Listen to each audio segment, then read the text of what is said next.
12 अक्टूबर 1965 को मुंबई में पैदा होने वाले डॉक्टर जाकिर नाइक पेशे के लिहाज से तो एक MBBS डॉक्टर है, लेकिन दावत दीन और मुख्तलिफ मज़ाहिब में PhD की डिग्री मैसर की यूनिवर्सिटी से हासिल की। 1991 में मुंबई में इस्लाम रिसर्च फाउंडेशन के नाम से एक इदारे की बुनियाद रखी। अल्लाह की शान देखिए कि डॉक्टर जाकिर नाइक की जुबान में लुकनत भी है और वो अक्सर दुआए मूसा रब्बी इश्रह ली सदरी, ए मेरे रब मेरा सीना खोल दे और मेरा काम आसान कर दे और मेरी जुबान की गिरोह खोल दे कि लोग मेरी बात को समझ ले, पढ़ते दिखाई देते हैं। अल्लाह ताला ने उनकी लुकनत ज़्यादा जुबान में ऐसी तासीर डाली कि उसने सारे आलम में इस्लाम की मिठास फैला दी।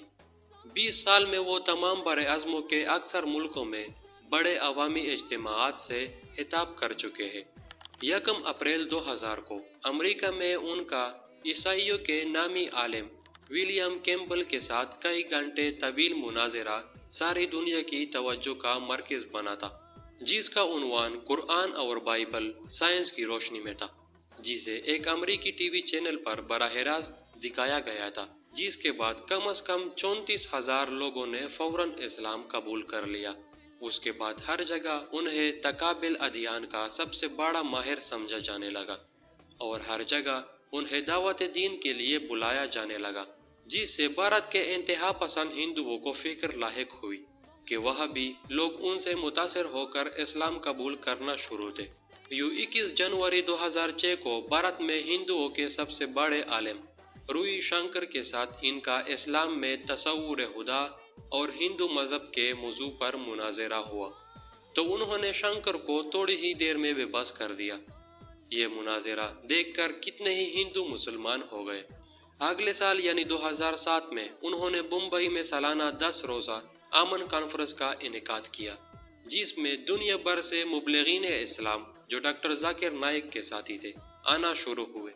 वो मज़ाहिब आलम का इस्लाम के साथ तकब्बुल पेश करते और बेशुमार लोगों को इस्लाम कबूल करने पर मजबूर कर देते। ये सिलसिला 2012 तक जारी रहा। जब इस कॉन्फ्रेंस में रिकॉर्ड 10 लाख लोग शरीक हुए तो भारतीय इंतहा पसंद हिंदू समाज हिलकर रह गई। इंतहा पसंद हिंदू तंजीमें मुतहर्रिक हो गई और सालाना कॉन्फ्रेंस के खिलाफ तहरीक शुरू करके उसे रुकवा दिया।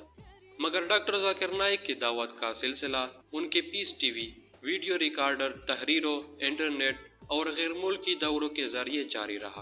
पीस टीवी की व्यूअरशिप 10 करोड़ से तजवीज़ कर गई। उन्होंने 2006 में पीस टीवी इंग्लिश का आगाज किया, तो जल्द ही ये मुस्लिम दुनिया का सबसे बड़ा चैनल बन गया, जो दुनिया के 200 से ज़ायद मुल्कों में देखा जा रहा है। इसके अब भी 25% नाज़रीन गैर मुस्लिम है। उन्होंने 2011 में बांग्ला जबकि 2015 में चीनी जुबान में चैनल की नशरियात का आगाज किया।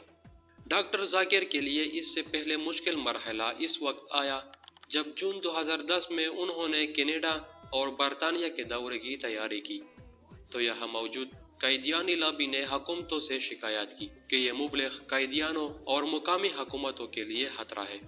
यूँ उन्हें दाखिले से रोक दिया गया। 2010 में ही भारतीय नशरियात इदारे इंडियन एक्सप्रेस ने उन्हें मुल्क की 90 बासर तरीन शख्सियात में शामिल किया। 2011 से 2014 तक अमेरिका की जॉर्ज टाउन यूनिवर्सिटी ने उन्हें दुनिया की 572 तरीन शख्सियात में मुसलसल बरकरार रखा। उन्हें खिदमत के आगाज में 29 जुलाई 2013 को उन्हें मुत्तहिदा अरब इमारात ने 2013 की बेहतरीन मुस्लिम शख्सियत करार देकर बैनुल अक़वामी अवार्ड दिया।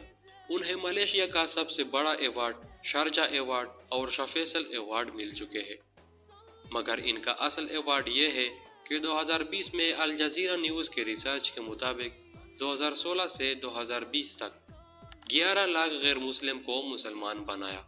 हिंदुस्तान के पंडितों ने उनके खिलाफ मुहिम में मुस्लिम उलमा को इस्तेमाल करके उनके खिलाफ फितवे शाया किए और हुकूमत ने जलावतनी पर मजबूर किया। मलेशिया के सरबराह हुकूमत महातीर मोहम्मद ने दावत दी और मलेशियन शहरियत दे दी और यूं मलेशिया मुंतकिल होकर अपनी दावती काम को जारी रखे हुए है। अल्लाह पाक उनकी उम्र में बरकत डाल दे और इस्लाम की दावत के लिए जिंदा सलामत रखे।